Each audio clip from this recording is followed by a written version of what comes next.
ये भाई मेरा तीतर है फुल साइज का।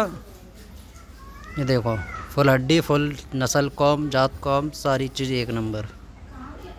बसर के क्या है कि ये थोड़ा इतना पुराना भी नहीं है, लग तो पुराना ही रहा है, लेकिन ये इतना पुराना नहीं है। इसके पैर में थोड़ी चेचक सी निकली आई थी, तो पैर में थोड़ा, एक पैर में दिक्कत सी आ गई है, इसलिए इसको लड़ाना बंद कर दिया मैंने इसके लिए। और ये मादा है, यही अभी अंडे बच्चों के लिए छोड़ रखा है, लड़ाई इसकी बंद करा रखी है। कैसा लगा आप लोगों को? सही है ना भाई?